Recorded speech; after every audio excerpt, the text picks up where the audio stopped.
session of our journey through time. And tonight's session is actually not a part of the original curriculum because there were only 5 sessions. So they did 6,000 years in 5 weeks. We're taking a whole extra week, which gives us a little breathing room. And the reason why I want breathing room is because of this period of time. Because this period of time for Judaism, I believe, is the most important period in order to understand who we are, where we come from, what we do, and why we do it. And the reason being is that everything that existed before this was temple-based. No more temple. And everything that exists beyond this is rabbi-based, individual community-based. Especially as we move along the timeline and we're out here, we're really into individualization. And if you don't like the opinion of your rabbi, you move shoals and go to the next one, where you get a rabbi with a different opinion. And that becomes kind of the modern idiom of self-actualization. Yeah. And so Jewish tradition is really on a continuum here. And the catalyst for that occurs in this period. And it occurs predominantly because of the loss of the first temple last week, 586. So, temple's destroyed in 586. Jews are exiled to Babylonia. Nebuchadnezzar stretches his supply lines too far. Cyrus of Persia wakes up and says, I want that. He attacks Nebuchadnezzar and defeats Babylonia. And in 516 says to the Jews who were sitting in, what were those 2 towns? Pumbedita and Sura. Right, Sura and Pumbedita, two like ghettos for the Jews. And he says to them, go back to Jerusalem. I don't want you here anymore. You know, Babylonia is mine. You know, I want to spread my wings. And only about 30% of the Jews went back. 60% stayed in Sura and Pumbedita. Didn't care whether it was Nebuchadnezzar or Cyrus. They were happy because they began a process to change the nature of Judaism. And it was a process of question, answer. Elot utshuvot is the Hebrew. Questions and answers. How do you do this? Why do you do that? What do you do when this happens? And how do you respond to this situation? And so we begin an oral tradition. We're going to talk about these things. So Shlemiel writes to the school at Sura and says, Dear school, I'm a Shlemiel. I don't understand what it means. Someone told me I'm supposed to say the Shema. It's the very first question in Tom. Where? When do I say the Shema? School writes back, Dear Shlemiel, it says it right in the Torah. When you get up, when you go to sleep. Shlemiel writes back, I don't mean to be difficult, but I work the night shift. Okay? So what do I do while I'm working the night shift? While some people are getting up, I'm going to sleep. While some people are going to sleep, I'm getting up. When do I say the Shema? They write back, Shlemiel, here's the answer. What's the custom in your community? Is the custom in your community to work nights? Or is the custom in your community to work days? And if the custom in your community is to work days, you follow the day schedule even if you're working nights. And if it's to follow the night schedule, you follow the night schedule. It's starting to sound very Jewish. Okay, so this is very Jewish. Yes. And so this dialogue goes back and forth. And after a while, so Shlemiel asked the first question, but Shlemazel asked the second question. And Shlemazel's question was exactly the same as Shlemiel. And so the rabbis sitting in Surim Hilmadita, they weren't rabbis, they were just people. Yeah. So they were just people, and they were knowledgeable, and they were students, and they were studying and trying to create interpretation. And they said, well, if Shlemiel asked the same question as Shlemazel, what would be so wrong if we wrote it down? And what started as an oral tradition became a written tradition. So even though the Talmud is referred to as Torah Sheba'al Peh, Torah from mouth to mouth, spoken Torah, actually became Torah Shebichtav, or written Torah. Now it was different than the Torah in the Ark because it was a small t Torah, but it was much bigger than the large t Torah. And what has happened since this period of time is kind of a tilting. So we tilt away from the capital T Torah more into the realm of the small t Torah. So all of that process begins over here. Some people look and say, well, that process is over here in the 5th century, 6th century, Common Era. No, it began 1,000 years before. What we have is the result of 1,000 years of work, not just a few hundred years. And it's still going on. Like, for instance, in Reform movement, my understanding is there's still the opportunity to ask questions, have debate, get answers, and across all Exactly. So then, we have this Talmudic thing, but Talmud doesn't end. It continues throughout history with questions and answers. There are new questions and new answers. Questions that people in the Talmud didn't really ask. Yet, some of the answers may be found in the Talmudic journey. Wasn't there a Jewish astronaut who asked the question about, as he was circling the world? Exactly. So his name is Jeff Hoffman. He was a friend of mine. I did his parents' wedding. And yeah. So his father married a woman from Milwaukee, from my congregation when I was in Milwaukee. And so I've got to know Jeff over the years. And what was his question? So his question was, so he was a pretty traditional Jew, and he wanted, first of all, he took a small Torah into space with him, he took some mezuzahs, he took a talis, he wanted to say the Shema every morning and every evening. So he asked the question. All right, I'm flying around the earth 17,000 miles an hour. I see 17 sunsets and sunrises a day. When do I recite the Shema morning and evening? And he actually wrote that question to Rabbi Moshe Feinstein in New York, who is the chief Orthodox halachist, posek, the guy who rules on these things. And he got the answer. And the answer was based on a story that's in the Talmud that occurs thousands of years ago. And the story in the Talmud is of a guy on a ship. And he boards the ship and they sail across this imaginary date line. When does he say the Shema? Because if you're sailing fast enough east or west, the sun may never set.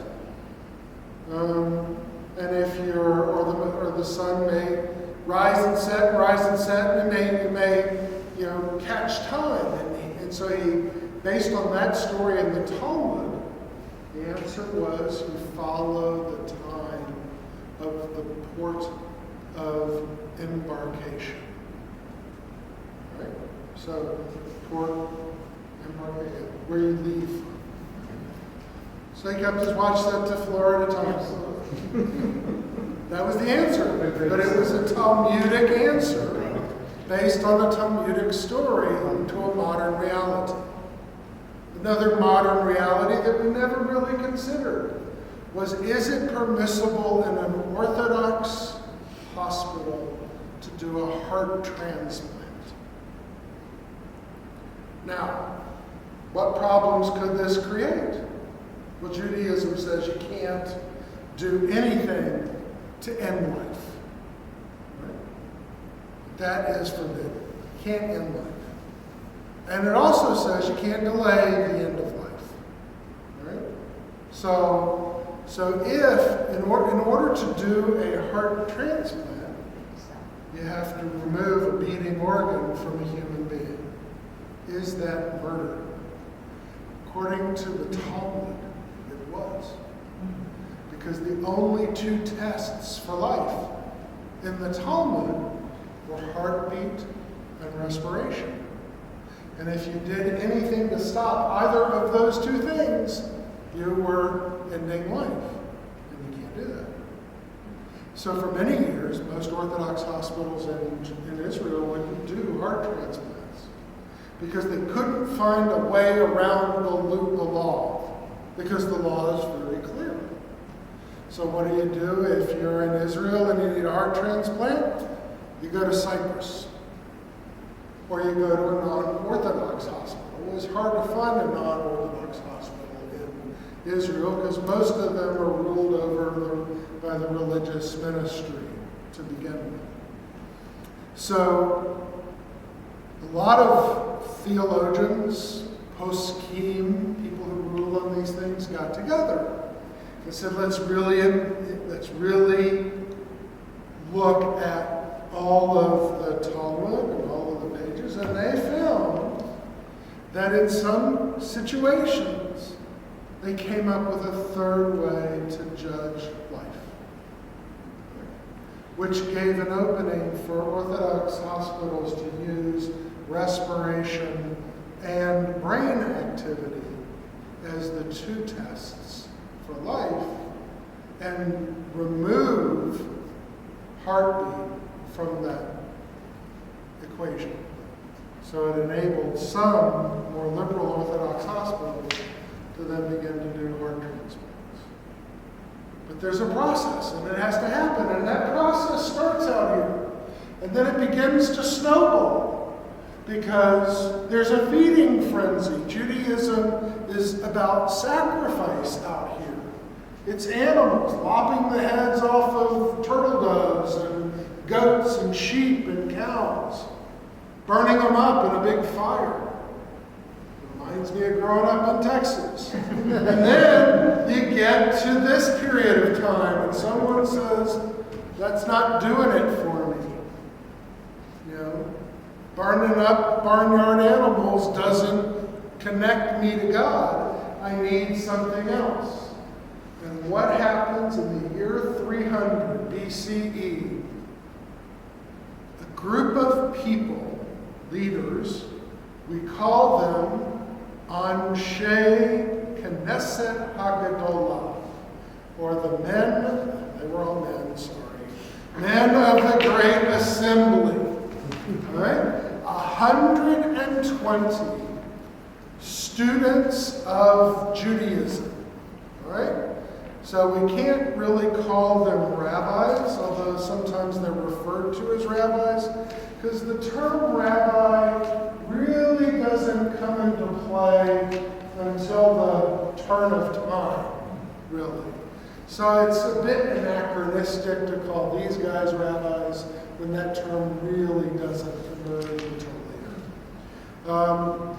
So we could call them, what's our term from the Kuzari? Chachamim, wise men. All right, so they're out here, these men of the Great Assembly, and in the year 300, they create prayer. Radical. All right? They all of a sudden have said the sacrificing stuff, that's not where it's at. Now we're going to have prayer. And they begin to standardize what that prayer might look like. The order of worship we have today in our prayer book dates back 1,200 years to the time of Sadia Gaon and the Vilna Gaon. That's where that prayer book kind of comes from, kind of a Spanish origin, 9th, 10th century of the Common Era. But these guys already begin to specify in the pages of the Talmud what prayers might look like. And they begin that process. At the same time, we have to look to the world. Remember our geopolitical reality. We're not alone in the world, especially in Jerusalem. Everybody wants to come through. We are the gateway, east and west, north and south. And Alexander of Macedonia decides he wants more territory. And so he begins a campaign. Sometime in the latter few years, and I just realized I put these numbers backwards, but that's okay. Somewhere around, 330, 340, before the Common Era, wanted to expand his kingdom. So he conquers North Africa, the Middle East, the Mediterranean shoreline. He moves further to India, conquers the entire Persian Empire, all by the age of 33, where he decided to say, maybe it's time for a nap. And he took a nap and died in India at the age of 33. And the Talmud says that Alexander wanted to conquer Jerusalem. And according to the Talmud, the high priest at the time, a guy named Shimon HaTzadik, Simon the Wise or Just, met with Alexander in secret and convinced him not to destroy the temple and to allow the Jewish nation to remain there. And in appreciation, the name Alexander, even though it's Greek, became a Hebrew name. Think about that. We made a deal with this Greek guy, and suddenly his name, Alexander or Alexandra, becomes a household Hebrew name. According to tradition, Alexander dies. His kingdom then breaks into 3 parts. Because pretty wide. Who's going to control it? So there were 3 pieces. So there were the Greeks. There was a Greek part of the kingdom. There were the Seleucids. And the Seleucids we would call the kind of the people from the north. And then there was a third, the Ptolemies, or the Egyptians. So we had the Greeks, the Egyptians, and the Seleucids. And if you look geographically, with the Egyptians, the Ptolemies, and the Seleucids, Israel's right in the middle. And they're fighting for power. And the Greeks are kind of staying out of it. They're across the Mediterranean. They're not really bothered by any of this. But the Greeks and the Seleucids are constantly going at each other. And when you know, the Seleucids win. I mean, not the Greeks, the Egyptians. And the Seleucids win. And the Seleucids, they were just as expansionist as Alexander was. And they were also brutal, and we know that great Seleucid Antiochus. And so Antiochus begins his marauding ways. He comes back down into Jerusalem. He wanted Israel to be loyal to him. He demanded that all Jews be loyal Greek citizens, even though he's a Seleucid, but they're Greeks, and he forcibly made them into Greek culture. So he tried to kill a few Jews. He tried to eradicate Judaism. Wasn't a very kind and gentle kind of ruler. He, brought in Greek idolatry. We know the story of Hanukkah. Hanukkah was all about this acculturation, this forced assimilation that Antiochus brings to the Jews. It's not about a miracle of oil and a little bitty light in the sanctuary. That's a nice children's story, but that's not really what Hanukkah's about. Hanukkah's about religious freedom. Antiochus wanted to eradicate Judaism from Jerusalem and put Greek gods in its place. And so in order to do that, he kicked the Jews out of the temple. He, brought in Greek idols and gods, and as we know, many Jews in this period of time bought in. They became Hellenized Jews. But there was an internal power struggle within the Jewish community, and as the Hanukkah story tells us, a guy named Mattathias, Matityahu, not the musician, but the Greek killer, he decides that he's not going to buy into this Hellenization of his world, and so, in a great symbol of right and might, he kills a Seleucid. He flees to the hills outside of Tel Aviv, to the hills of Modi'in, and he begins a guerrilla campaign against the Seleucid Empire. It's not a pretty campaign. The Hanukkah story reads, it's a kid's story. There's battles. If you read the real story of Hanukkah, it's violent. Tens of thousands of people lie dead on the streets. The final battle is very brutal in the book of Maccabees. But the Maccabees defeat the Seleucids, drive them out of the temple, and reconsecrate their sacred place. Was there a miracle of an oil? Probably not. According to the tradition, during the height of the battle, in the last 2 months of war against the Seleucids, the festival of Sukkot happened. They were unable to celebrate Sukkot. Sukkot is an 8-day festival. The Maccabees reconsecrated the temple, immediately said, we're going to have a delayed festival of Sukkot, and they celebrated a holiday for 8 days. And a myth became reality. Hanukkah exists because of the issue of religious freedom. And really, we have to thank for Hanukkah, not Mattathias, not Judah Maccabee, but that Shimon HaTzadik that convinced Alexander not to destroy the temple a generation earlier. Because if Alexander had destroyed it, then the Maccabees wouldn't have had anything to defend. It would have been a very different world. But the Maccabees defended the temple.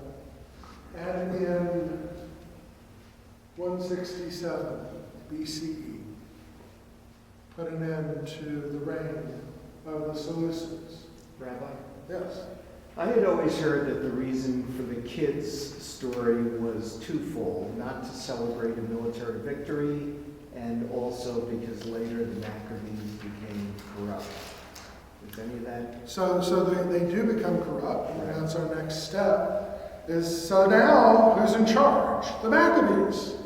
All right? And the Maccabees, so Josephus. Who's Josephus? Josephus is a historian. All right? He's a pseudo-historian. He's a Jewish guy with a Greek name writing for a Roman audience. so the history that he writes is not always solid, good history. Wasn't he a military leader at one point for the Romans, and he was about Against to the be Romans. defeated, and he kind Right, of so fled. he was against the Romans, and he said, "Oh no, don't kill me. I'll write for you," or something. So, Josephus writes that in this period of time, so there were cities populated by Jews, but it was impossible to tell. Everyone spoke Greek. Everyone had Greek hairstyles and Greek clothes. There were athletic games in which men participated, naked, of course. There were even Greek altars and idols all over the place. There was Greek music, people dancing like Zorba all over the place. Drinking ouzo instead of Manischewitz, maybe. Basically, it was totally Greek everywhere. All right? But then, the Maccabees revolt, and they wiped them out. And what most people remember about the Maccabees is the menorah. But as we know, at the end, once they were installed into power, corruption followed them. They restored the monarchy, even though there were still some Greek garrisons throughout the Israel countryside. The Maccabees did win independence for the Jews. They restored the Jewish kingdom, and that kingdom would last for almost 200 years.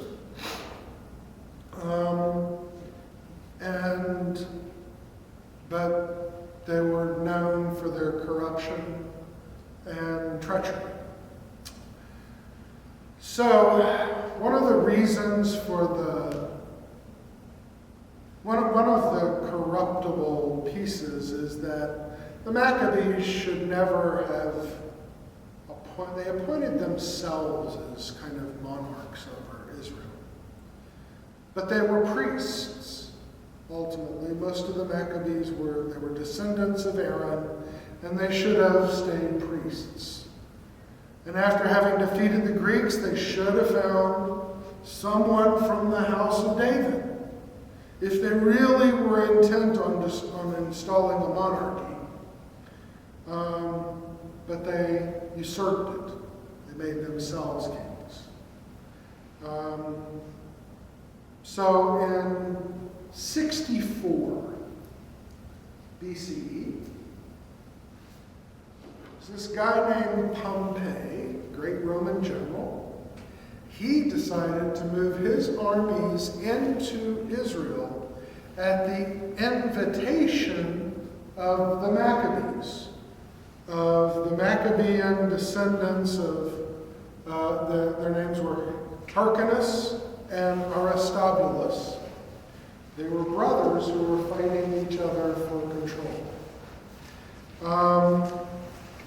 Now, there was an advisor of Hyrcanus whose name was Antipater, Antipater. He suggested that they invite Rome in to mediate this battle for the monarchy. And Herod, very important figure in Jewish life, Herod was the son of this advisor who invited Rome in. So Herod was the son of Antipater, and he was installed instead of Hyrcanus or Aristobulus. Herod was installed as the king by the Romans. Antipater, Herod's father, was named the governor of Judea by Caesar. When Antipater, this governor, Herod's father, was assassinated, Herod and his brother were appointed rulers of Judea. So this is all family, all trouble, all the time. And it is amazing when you hear these kind of stories how much of this history in this period is not well known. And so so then there was a little revolt against Herod and Faisal. And Faisal committed suicide. Another Maccabean, Antigonus, gained control, and so Rome decided to invade. So that was enough. Enough of this Peyton place. We're going in. So Rome comes in, Antigonus was murdered, and Herod was declared king of everything by the Roman Senate. And a little known guy in Rome named Mark Antony. So Herod was a tyrant. He was a corrupt, brutal tyrant who persecuted and murdered the sages, assassinated any remaining Maccabees he could find. He attempted to legitimize his claim to the throne by marrying a woman who was the last remaining descendant of the Maccabees, and later on he got jealous of her and killed her. He also continued to expand this Judea, the kingdom. And under his territories, cities that were along the coast, parts of southern Syria, and the Golan Heights were added to the kingdom. Herod built, out of paranoia really, Masada and the Herodian, two fortresses in the desert, because he felt that because of the infighting within the community over power and legitimacy, he needed a place to flee to should things go bad for him. He generally aided Jews who lived out here, Sura and Combatita. He was a big fan of the diaspora, Jews living outside of Judea. But he wasn't a smart guy. He often took the wrong position on Jewish law. He offended many of the Jews by putting on the top of the pillars of the temple Roman eagles. And he built a Roman stadium nearby in Jerusalem and really kowtowed to the Romans who put him in power in the first place. So we're somewhere now around the year 0. Herod's brutality stirred a whole lot of resentment by Jews against Rome. Because the Jews understood Rome made him king. We didn't make him king. And so as Herod was stirring up anti-Roman sentiment because of his actions,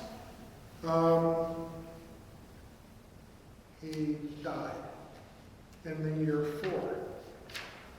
And that resentment following his death and the presence of Roman occupation led to the ultimate revolution against Rome in 66.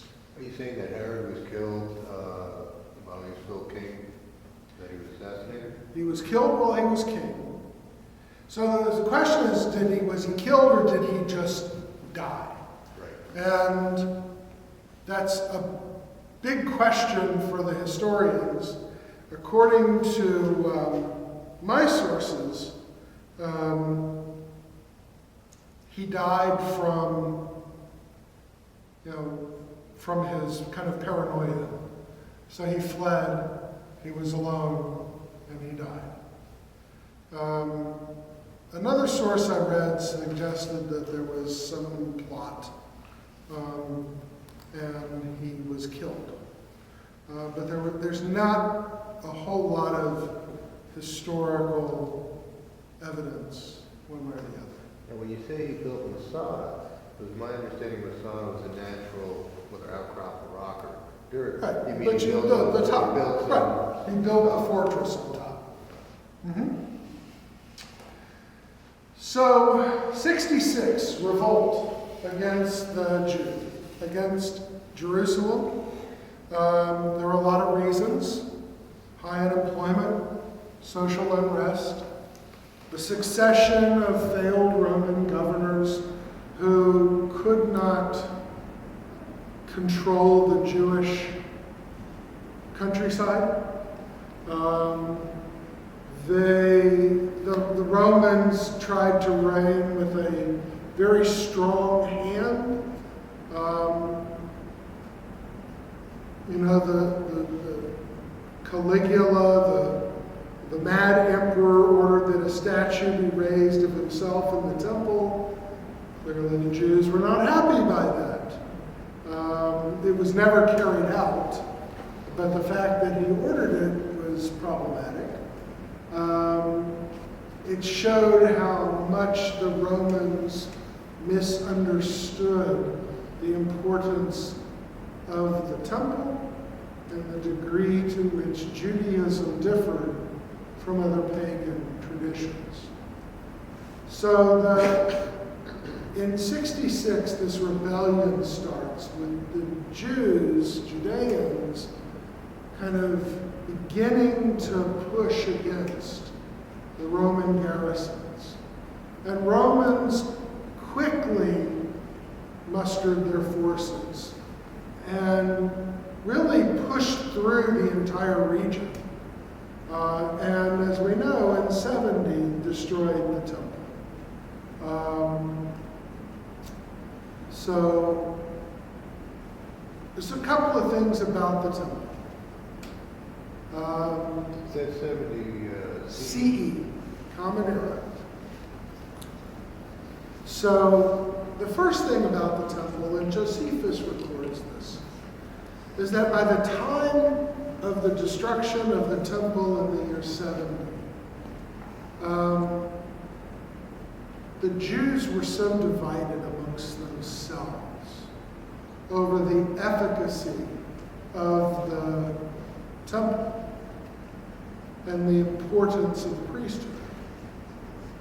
But Josephus records as the temple was burning and blood was flowing down the steps of the temple, the Pharisees, those who supported the kind of the ending of the sacrificial system, were standing and cheering, while it was the Sadducees, those who were supporting to maintain the traditional sacrificial rites. How did those names come into being? So, the word Sadducee is a Greek kind of a co-option of B'nai Sadok. Sadok was the priest, the high priest. So Sadokim is the Hebrew, and Sadducees is the kind of anglicized Greek of that word. So you're either a Sadokim, supporter of the priesthood, or you were a Perushim, Pharisee. Perushim means separatists. So you wanted to separate from that. So those are the two sides. Right, so you didn't have to be a priest to be a Sadducee, you just had to be Right. like Right. Although by the end of the temple time, Most of the Sadokians were focused on priests. They were priests. And everybody else had kind of taken this other path of perishing. How does the overlay of Christ, his life, death, and what followed in that same period, what's the interrelationship? So it's very interesting.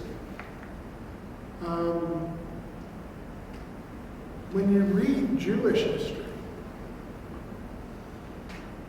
there's no place for it. There's no discussion of it. It's a non-entity. If you read Christian history, then it's very present. What do we know that can be historically kind of supported? What we know is that in this period of time, under Herod, the Jews had a court. The high court was called the Sanhedrin. Right? The Sanhedrin was established to rule on civil matters between Jews. So you had the Romans who ruled on criminal matters. Then you had the Sanhedrin, which ruled on civil matters. And the Sanhedrin had no power to rule on criminal matters. So we know the Sanhedrin existed, that it was at work, that there were priests who were judges and judging disputes between people. And if you wanted to give weight to the gospel stories, which aren't in our Bible, but they're in the Christian Bible, then you would say that there was this guy, a Jewish guy named Jesus, who, felt the Spirit of God in him and was teaching Judaism on the corner and creating a ruckus. Right? So in Rome, you weren't allowed to create a ruckus. Keep in mind, it was in Rome, or in Israel during this time, that the Romans outlawed the reading of Torah. That's why we have Haftarah. So you're not allowed to preach or read Torah in public. And here's Yushka on every street corner preaching Torah. Love your neighbor as yourself. Do unto others as you would have them do to you. He's rocking and rolling through Torah. The authentic Jesus message is a Torah message. The Jews can't control him. Right? Can't calm him down. Can't say stop. And the Romans, of course, arrest him and then charge him with treason. What is treason? Not following the Roman law. Roman law says no teaching of Torah. No inciting, no mass gatherings. Jews were living very quiet, reserved lives, hidden lives at this period of time. And so, yes, there was Christianity, or there were these shreds of things, but it was so small, so isolated around the Galilee, a little bit within pockets in Jerusalem, but it was isolated. And the Romans only wanted crowd control. They didn't want big crowds of people. They didn't want people being incited to protest. And then you have the Sanhedrin, and you have the Roman governor. And the Roman governor is in charge of all criminal matters. Jesus breaks a criminal law. It's not a civil law. It's not a law. It's not a disagreement between him and another Jew. It's It's him and the Roman government. That's a criminal matter. And so they arrest him, try him, convict him, crucify him. Together with, as we know, 2 other seditionists at the same time. And then this miraculous world kind of unfolds. But it unfolds in a way that's going to carry us all the way to 350. But that's, but Judaism doesn't spend a lot of time. Even Josephus doesn't write a whole lot about Jesus. I understood that that's considered a forgery by many scholars. A portion that was just added to Josephus' Chronicles. Do you know if that's correct? I don't know that. I've heard that. Really, so the one who writes the most is Eusebius. There's another Roman church kind of historian who writes the whole history of that period of time from a Christian perspective. But Josephus he's not focused on it. He's focused on the Jews and the Romans, and he's ultimately writing a defense of Rome for the history books, even though he is Jewish, knows what's happening to those people. But isn't that common that the history is, written by the people in control? Right. So Of course. It's always, a little one-sided. And it's why when you look at history, you have to read more than one source.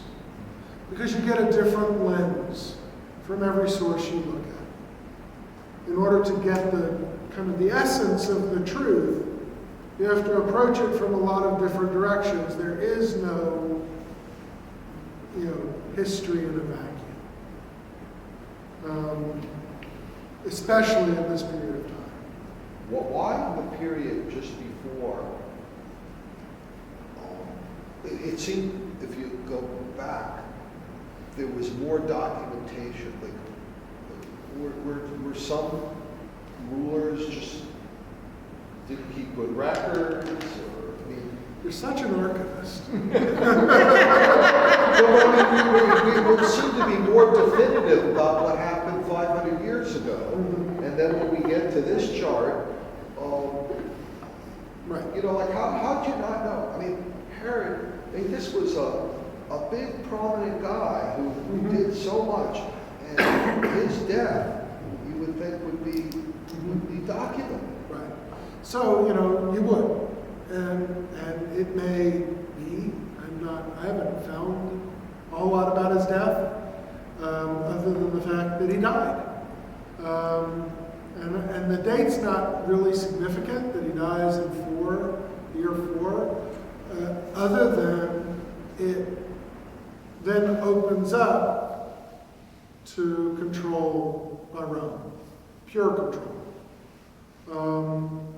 So the common era begins with Roman control of everything. So the Roman governor, who was over Herod, then begins to really oppress the Jews, to really push the veil, if you will, of oppression. And the Jews rebel in 66. The battles are, for the most part, one-sided until Masada. And Masada, we know the story. So, a group of Jews flees Jerusalem, joins a group of ascetics who were living in the area around Qumran, and wall themselves in at Herod's fortress on Masada. And were it not for the declining or the lack of supplies, they would have lasted even longer. It was not until they were out of supplies that they created the pact of suicide. And, at the same time, we're familiar in the High Holy Day liturgy of the 10 martyrs. And there were 10 leaders of the Jewish world at the time of the destruction of the temple. 10 sages who were targeted by Rome for death. And they were executed for openly practicing their Judaism. And the Romans thought that if they executed these 10 sages, that the will to protest would dissipate. The famous story is of Rabbi Akiva, who was whipped and beaten, his skin was torn, he was wrapped in a Torah scroll and set afire. And he says, as the fire is burning him alive, really, V'ahavta et Adonai Elohecha b'chol levavecha v'chol nafshecha v'b'chol moedecha. You should love your neighbor. You should love your God with all your heart, with all your soul, with all your might. And it's said that he finally understood what it meant to love God with all your being as the flames were burning. And, the 10 martyrs were martyred. The Romans continued their marauding ways. And here is where Christianity gets its boost. Because the Romans didn't really care who was a Jew and who was a Christian. You were either on the side of Rome or you were not. And so the Jews are running around trying to get away from Rome. And the Christians are running too. But as the Christians are running, they're saying, we're not Jews. We're something else. We don't reject Rome. And so there was the beginning of let's say a safety net. If you could say you were Christian and you were not Jewish, then the Roman soldiers might leave you alone and you could pass safely. And early Christianity got its boost because of the Roman onslaught of the Jews. How rational were these revolts by the Jews against Rome? Because they don't seem ever to work out. Rational? So, how could you, was there any reasonable expectation that revolting was going to be okay? Only insofar as one would believe the prophecy of Isaiah in chapter 6 of Isaiah, that God will never allow the destruction of his holy people, that even when all is said and done, 10% will remain to covenant with God. And so, those are faith stories. And for the Jews at the time of Rome, if your choice is to convert or die, to live to your covenant or die, they were choosing to live to their covenant. Many, not all, all, many were choosing to live that covenantal life, believing, just, in the 20th century, Anima Amin, I believe in the coming of the Messiah, that there will be, and because Yushki wasn't it for the Jews. He didn't fit the bill. The Messiah was supposed to bring peace. There was no peace in the world. All right? The Messiah is supposed to rebuild the temple. But it was at that time the temple was destroyed. The Messiah is supposed to gather the exiles, but we're being exiled and scattered everywhere. So all of the teachings that Judaism had around the idea of what the Messiah is supposed to do, none of them were being fulfilled. It was never supposed to be. It was never going to be right then. They were still praying for it, praying for a Messiah, praying for peace, praying for God to hear their prayers. And that's why, they kept fighting. They didn't stop here in 70. And plus, they may have felt that in the fairly recent history with the Greeks, I don't know if Rome appears stronger than Grecian power, from that perspective, from a conquered people, but it worked once, why wouldn't it work again? Okay. So, the the first revolt failed.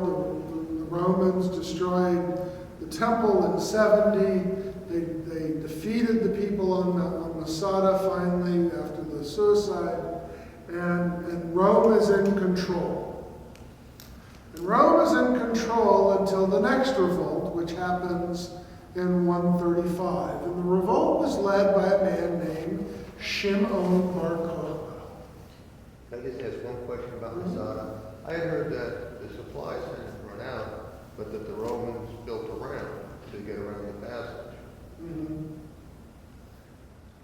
Their water supplies had run out because the cisterns couldn't refill. Romans diverted the stream to refill the cistern coming from En Gedi. And they may have had food, but yes, the Romans built the siege ramp, and they were getting close. I read that in total, if you consider the entire Roman legions that were attacking Masada and all the slaves they had building the ramps, it was something like 25% of Rome's military was dedicated to the siege of Masada, because they just couldn't let it exist. So, Shimon Bar Kokhba. So, who was Shimon Bar Kokhba? He was a descendant of the house of David. He waged successful war against the Romans. He created a small, independent Jewish kingdom. He was a sage and a scholar. Jews believed that Bar Kokhba represented the Messiah, that maybe he was the Messiah which they had prayed for. And Jews flocked to Beitar, which was Bar Kokhba's capital. And in the year 135, Bar Kokhba was killed by the Romans, at which point the belief that he was the Messiah was negated, because the Messiah couldn't be killed by anyway. But it was the first revolt. It was the Bar Kokhba rebellion was the final revolt of the Jews against Roman rule. And according to Jewish tradition, just to tie this all up in a neat knot, 586, the destruction of the first temple. 9th of Av. 70 CE, destruction of the second temple. 9th of Av. Death of Bar Kokhba. 9th of Av. Right? So, the 9th of Av becomes a day in which we're remembering all of these terrible events, dark events, historically debilitating events. The Romans didn't want to completely erase all of Jewish life. They didn't want the Jews to rebuild the temple. So Turnus Rufus, who was the Roman general in 135, plowed down the rest of the remaining Temple Mount and erected a temple to Jupiter in its place.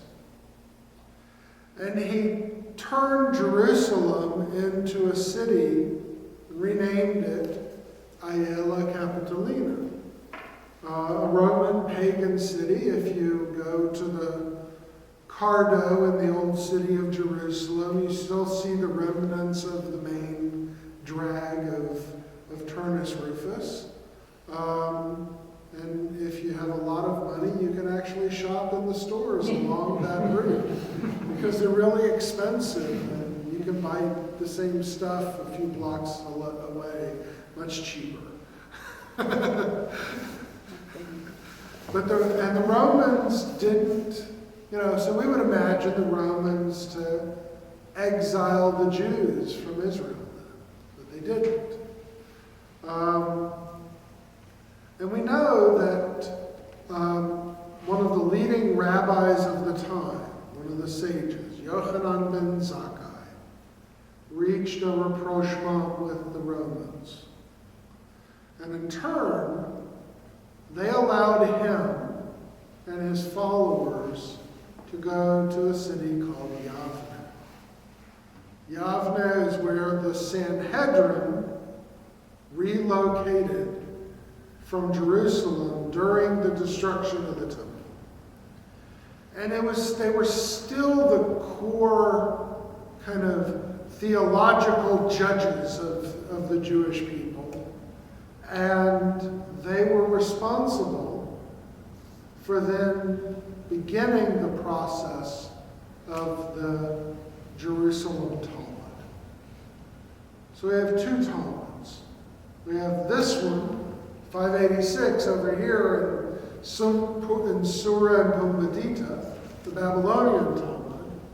We have another one that's going to begin in that period, 170 to 350, in Jerusalem. Called the Jerusalem Talmud. Why would there be a need for a second Talmud? I mean, what was the difference between the two Talmuds? There were Jews gathering. Oh. Surprised somebody too. Yeah. Oh. Okay. So the Jerusalem Talmud appears first. The Babylonian Talmud is more extensive.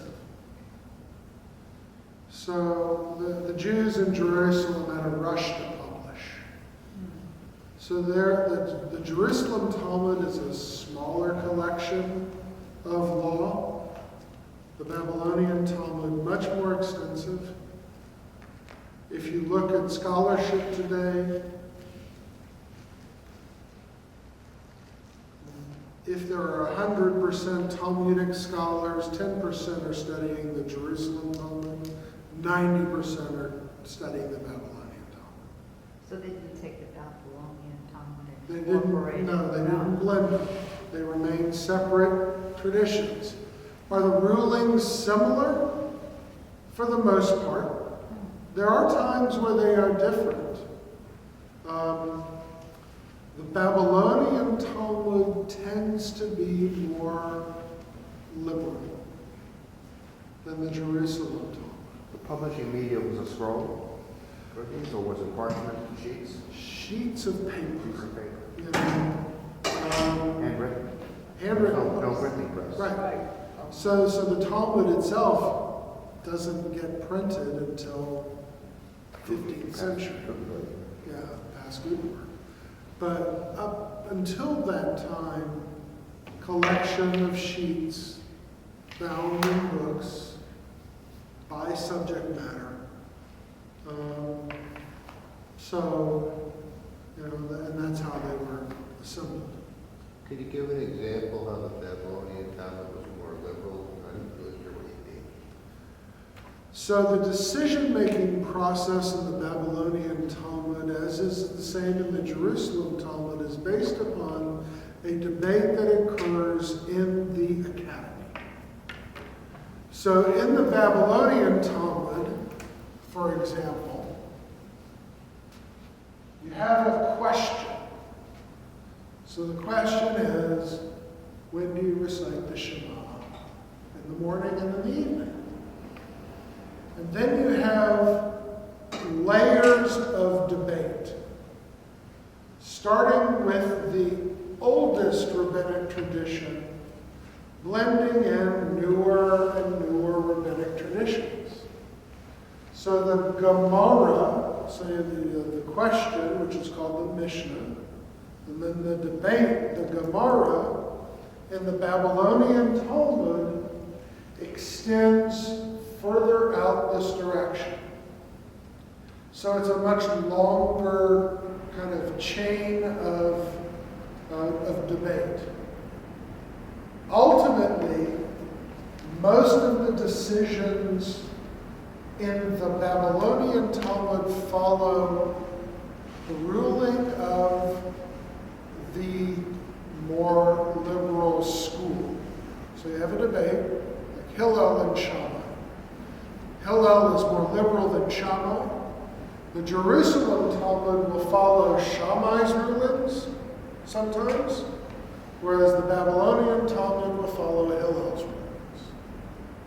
And where this leads you is to a distinction between customs in Israel and customs in the diaspora. As today, rabbis in Israel are much more, the word is machmir, or strict on their rulings than rabbis outside of Israel. And a lot of it has to do with the society in which you live, because you're living in a Jewish society here in Bnei Brak or Tel Aviv, and over here you're living in Yenneveld, in the middle of the woods amongst the snow and cold weather, and you have to be a little bit more pliable when you're living in Yenneveld. Oh, so liberal would say it's okay to drive if it's really cold. Less liberal would say, no, you got to walk no matter what. Well, even the recognition of Judaism. When you talk about going to Cyprus to, have heart surgery, you might have to go to Cyprus to get married. Yes. So that, Yes. that's, I think that's the difference. It's not just, here we have a whole range of people who drive and don't drive and do different things, but it's not ingrained. Your whole life is not ingrained in that Jewishness like it is in Israel, where whoever controls, the religious party controls a lot, sort of leans this more conservative way. At our son's college in Israel, they have a code of conduct / honor code. And when someone violates it, they go before some woman administrator who investigates, hears both sides of the story, and issues a decree, which is sent out to the whole school without the student's name, and with references to the Talmud as to why she came to that decision. And this is a pretty high-tech place. Yeah. okay. It's not an Orthodox institution, is it? No, it's not. It's not. All right, So we have to so rename our temple Jenneville. That's what I want to know. And how will you refer to us when you leave us? These creatures, they live in these Jews, they live in the woods, with the snow and the cold. We used to say Shmini Atzeret, Kentucky. So Shmini Atzeret, Kentucky. We all live in the world. So we're here. So we've ended the Bar Kokhba rebellion. Rome is still in power, but Rome doesn't exile the Jews. The Jews are going to assemble and create. And what we have in Yavne is the beginning of that creation. So the Sanhedrin, who had fled Jerusalem, had moved out to Yavne. Now this is a second or a third generation Sanhedrin. These are people who are the grandsons of the original Sanhedrin, but they are still empowered to act. And so in 170 CE, Common Era, we begin the process of creating what will come to be known as the Mishnah and continuing the dialogue and debate that is known as the Gemara. So here's the problem. Most of the rabbis of the Mishnah live back here. So somehow this question that's being formulated here was asked actually back here. And so the Mishnah is looking back in time, almost 400 years, in order to understand, the true question. So even though they're formulating this question, the question was back here, it was asked back here. An answer has existed for 400 years, and it's going to continue to exist as the debate is discussed. So if you want to know why it takes so long amongst a group of Jews to decide whether or not to paint the walls eggshell or white, it is because it took us 400 years to answer this question way back when, and we haven't learned yet. And so we take a whole lot of time to ponder very minute detail in order to come to an answer that will last through time. That's what the Talmud represents. So the amazing thing is, so many of the Talmudic rulings 2,000 years ago are still valid today and are still used today to decide current modern issues. The same process, the same debate, the same dialogue, until ultimately we come up with a decision that takes us back in time thousands of years. And so we don't move very fast. As I said to someone today, it's kind of like herding cats.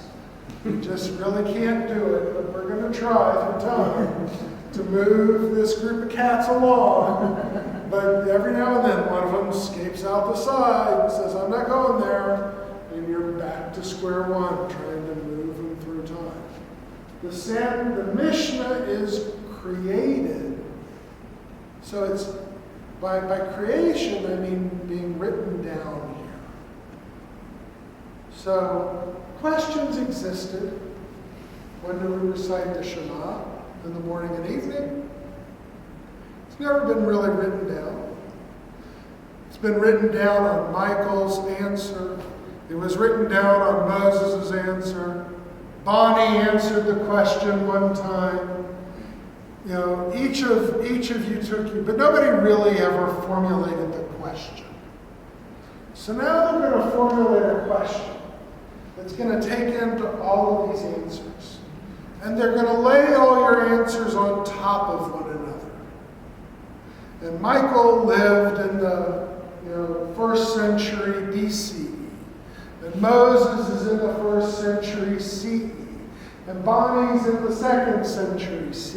And they're going to overlay all your answers on top of each other as if all of you are sitting at the table together.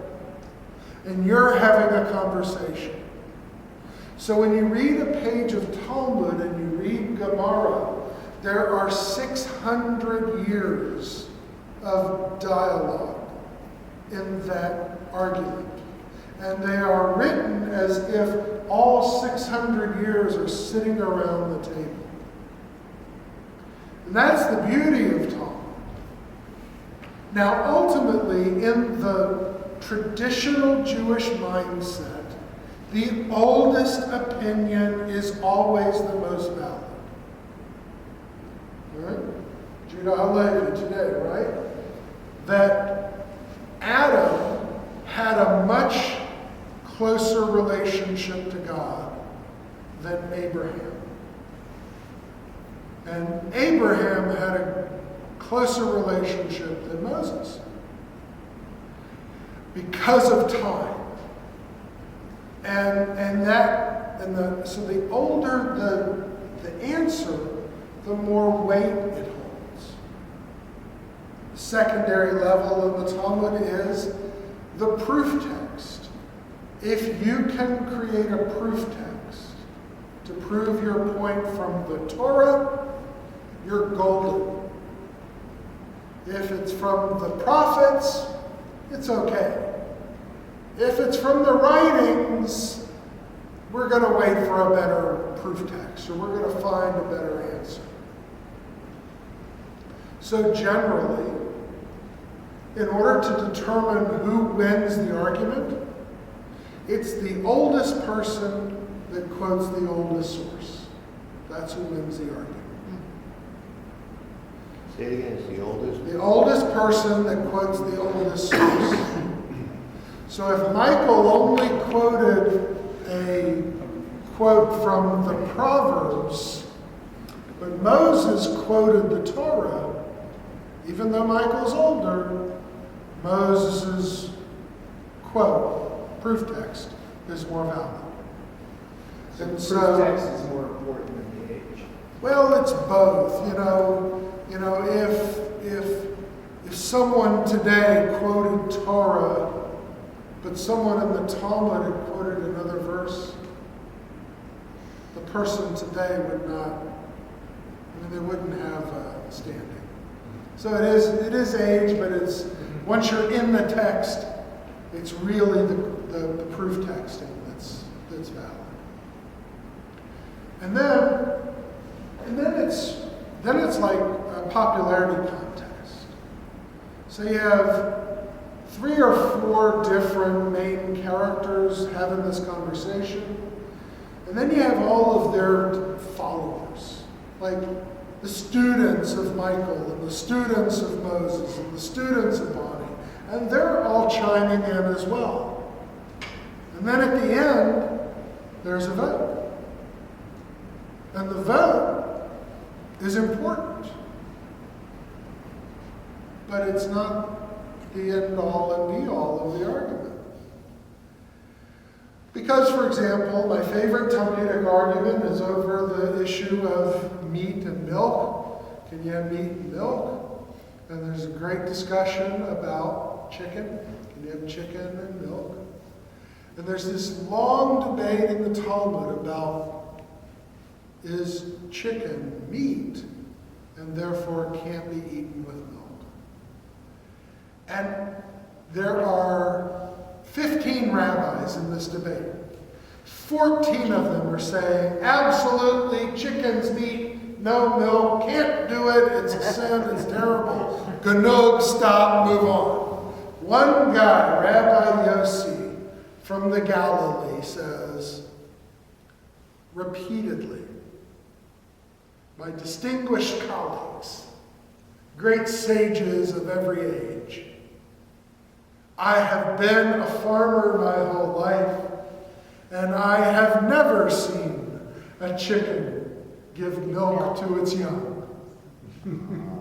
And until someone shows me the chicken that milks for its young, in my community in the Galilee, we will eat chicken with milk. And that's how he stops. I like that. And the Talmudic ruling is, in every community, chickens meat, no milk, except in Rabbi Yossi's community. And I love it. It is the depth of Reform Judaism in action. Because they couldn't refute his argument. He's absolutely right. And, but they weren't going to give up their argument to suggest that they were wrong. And so they all dug in their heels, and the solution was, you're right, and you're right. So the approach to the Talmud is different in terms of Reform Judaism or conservative or Orthodox or?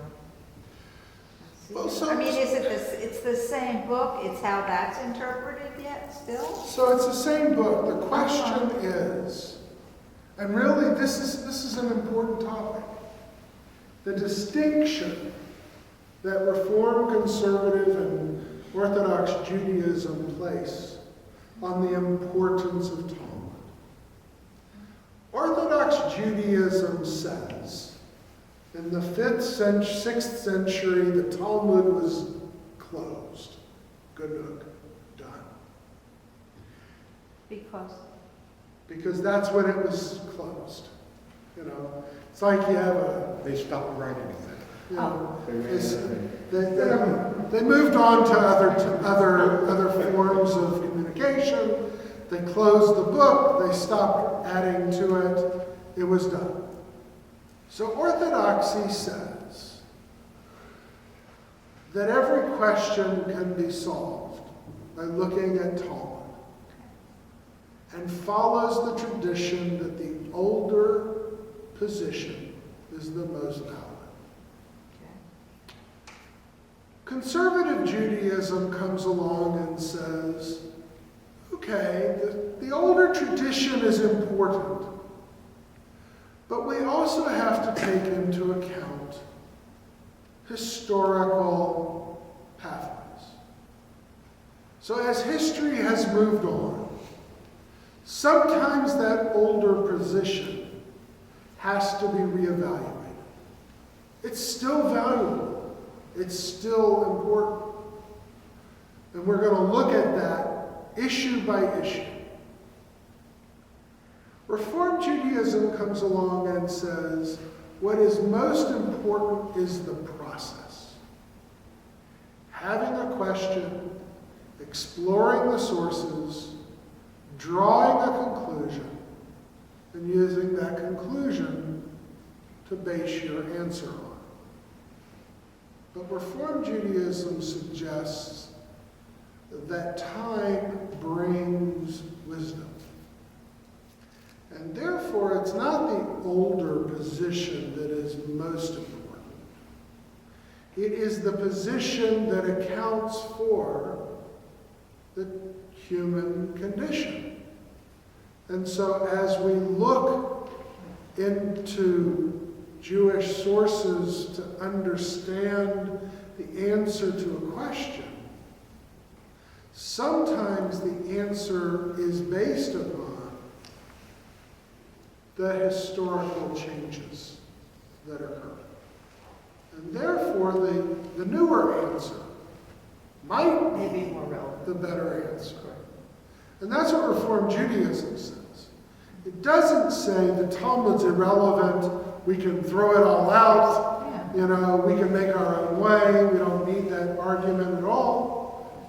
Reform Judaism says that we have to use all those sources at our disposal to make an opinion. So within Reform Judaism, we have, as in Conservative and Orthodox, we have a responsive committee. So it's a committee of my colleagues.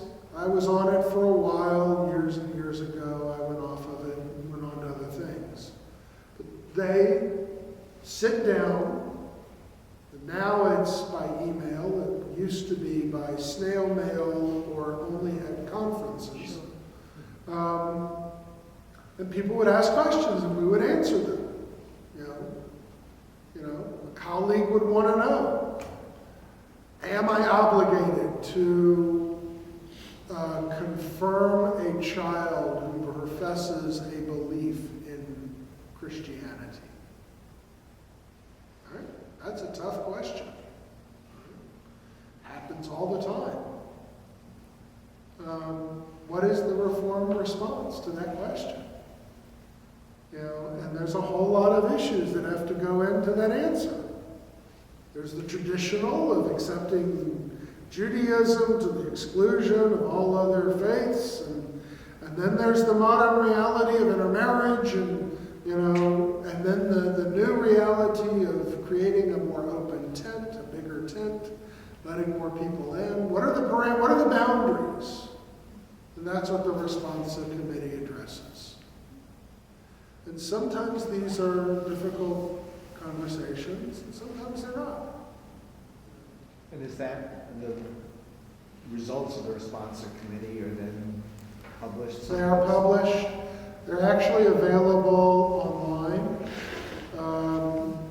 through the CCAR website. The Central Conference of American Rabbis publishes their responsive material. It has converted a lot of its old responsa to digital, and those decisions are available. So you could type in a question and find relevant. You could find opinion. Now, the difference between the biggest difference between Orthodoxy and Reform. In an Orthodox process of asking a question and receiving an answer, the answer becomes binding. So, if you ask a question, once you have the answer is the answer. And there's not a whole lot of leeway about doing something other than the answer. Within Reform Judaism, that's not the case.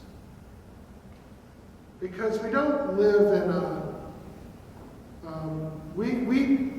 in our context, we don't have an adjudicatory that exiles people if they don't follow the tradition. So,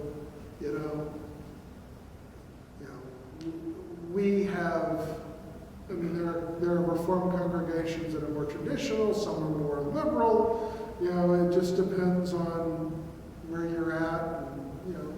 Sometimes the answer is an answer that you can't follow. But you need to know the information to make a decision. I think the lighter version of that is when Alan Dershowitz used to say that in yeshiva, he was never allowed to ask a question because if the question was asked already, he could look it up and find the answer. And if it was never asked, it was worthless. They shouldn't waste time on it. Okay? But in the Reform movement, there still must be boundaries. Well, I think we're still trying to define them. So what, so the question I posed of a 16-year-old child who suddenly says, I'm Jewish and I'm Christian. Do you bring that child up for confirmation? So what's the boundary? How do you define the boundary there? Because you have a religious question, you also have an emotional question, and there's all this parenting stuff going on, So it's very hard to define those boundaries. So what's the answer? I would have to say it does fall upon the individual rabbi. I can tell you the response of the movement is, if someone professes a belief in another tradition, you shouldn't do the confirmation. I've had students that this has happened. And I've had lots of long, tearful conversations with students and parents. And ultimately, we've come to the right decision for the family. And in one case, it meant there was no confirmation. That's fine, okay. And in the other case, it meant the student rejected or reaffirmed their Jewishness. Yeah. And they're painful conversations. But that's what, so that's a Talmudic question. It's kind of like Solomon with the baby and the two women. Do you cut the kid in half and say this part's Jewish and this part's Christian? You can't do that. Does that make the child less Jewish? In other words, if they're not confirmed, does that mean they're not Jewish? They're still Jewish, Right. right? Culturally.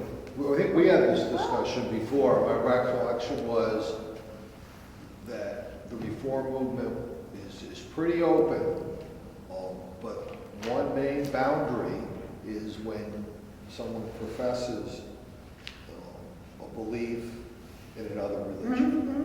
That, as long as you declare yourself a Jew, there's a lot of wiggle room. But when you declare yourself part of something else, that's where things get to be a sticky wicket.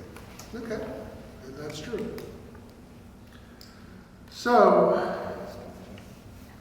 So this whole process of Talmud, which really overlays this whole period. I mean, while we're fighting for our very lives, think about what was created in caves and caverns and, in basements of buildings. And think how dramatic a reformation that was, based upon what was right here, lopping the heads off of barnyard animals and calling that faith. And in a period of, really, from 586 to 300, 230 years, 207 years. The whole world changed. Judaism that existed for 3,000 years before that point was suddenly and remarkably transformed into something completely different than it ever was. And what is key to this is that it moved and adapted in spite of everything that's happening up here. Judaism responded to the world, all right, by saying, we're something new now. We've transformed ourselves. We've fought off all these forces, and we've come through to this side. And here we are, ready to face the world with a whole new bag of tricks. And that bag of tricks is built upon this oral Torah. And the dialogue and debate and discussion that it generates. And so while Talmud ends, the process doesn't end. Because then we're going to shift into different forms of the same idea. Questions and answers, commentaries, discussion. Judaism becomes it's a spiraling out from a single idea in 100 different directions. But it's a spiraling, and it keeps coming back to the same, core idea. Then it spirals off some more. And that, to me, is the beauty of this period of time. So, when I kind of divided up the course. You know, I really wanted to take a period, kind of a real closer snapshot of this area this time, because it does really transform the Jewish agenda. Now next, we're going to move from the Romans into the Muslims.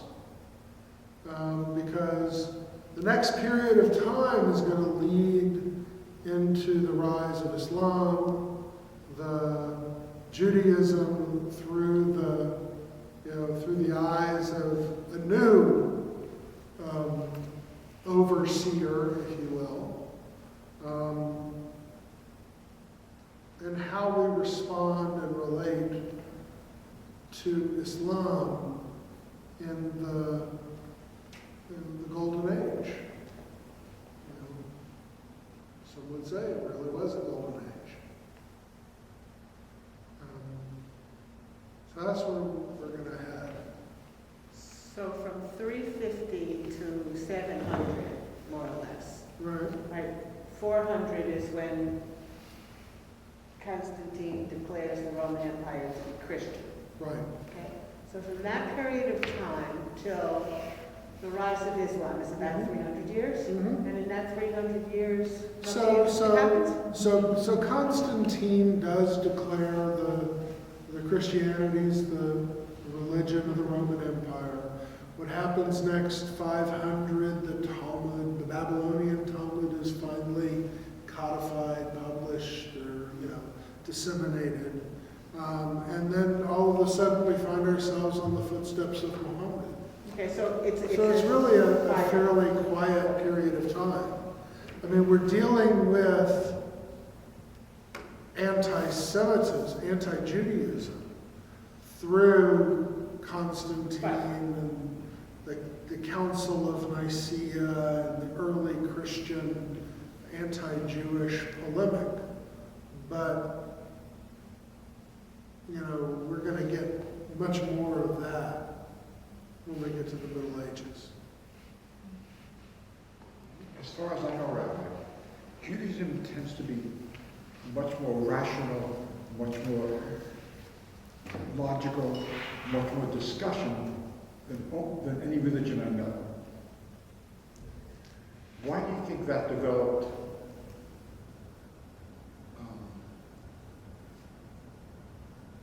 500 years BCE? I mean, how come this developed and didn't develop in other religions? Do you accept that premise, first of all? Well, I mean, I do on some level. I think it develops that we develop that way because so much of our tradition was erased by destruction.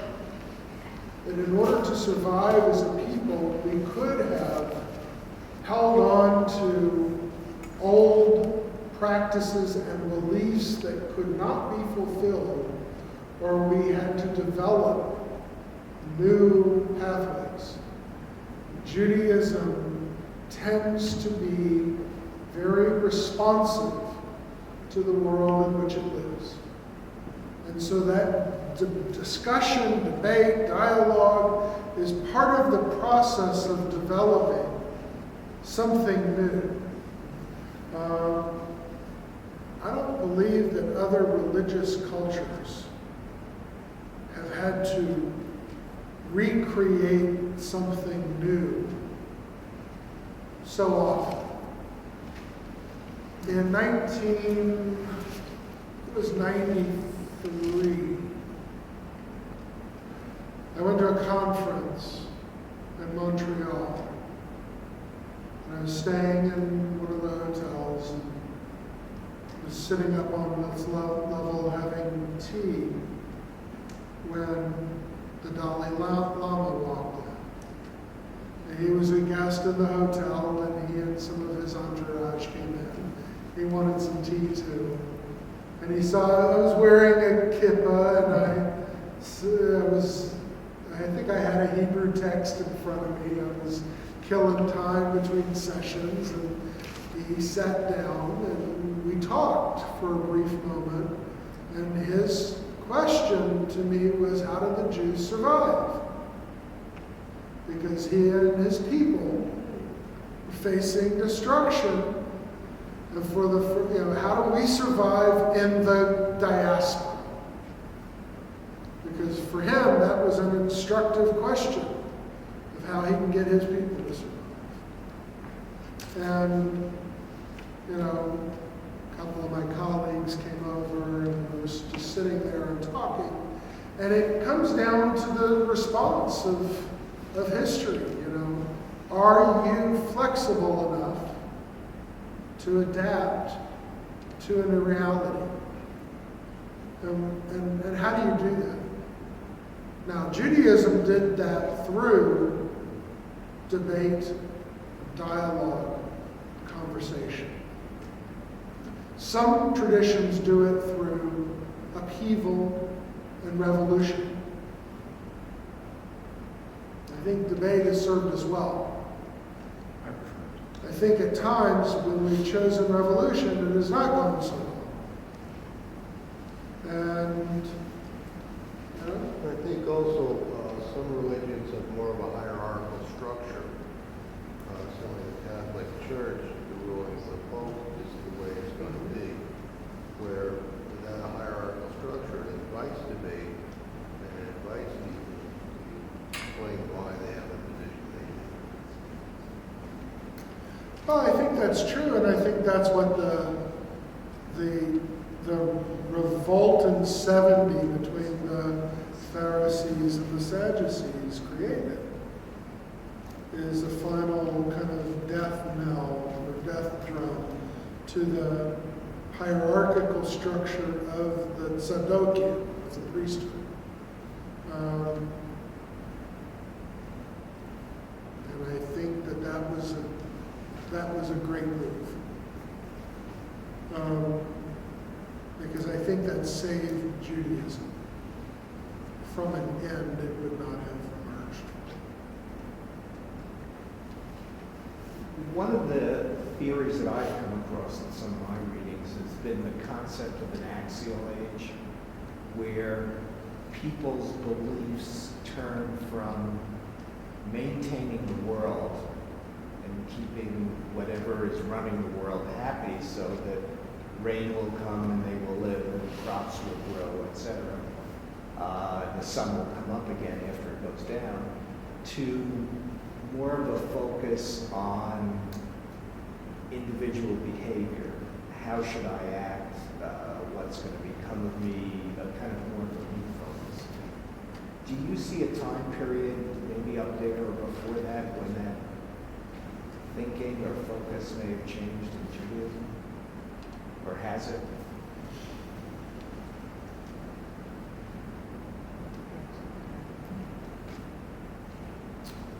Well, I mean, I think clearly the cataclysm of 586 and exile and the emergence into Surah and Medita was the radical mutation, if you will, that historians look for.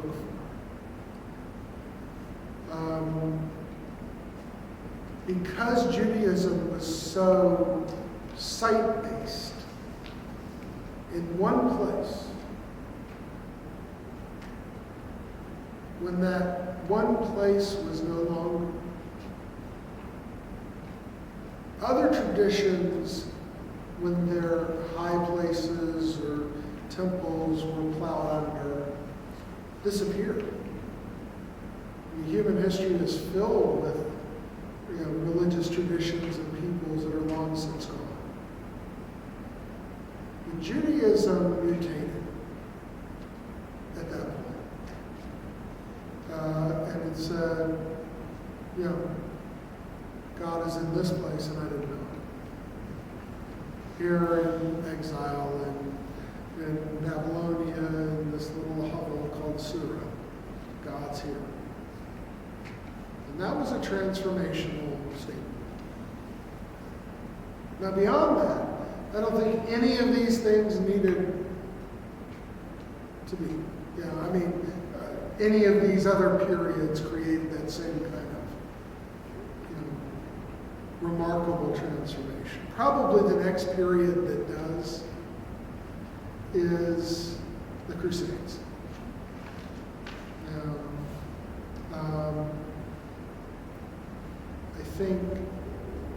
I don't think that living under Muslim rules with the Golden Age was a bad thing for Jews. I think the Crusades were a bad thing. I think our response, especially in Spain, to conversion and the creation of the Col de Dre was another transformation. Words over actions.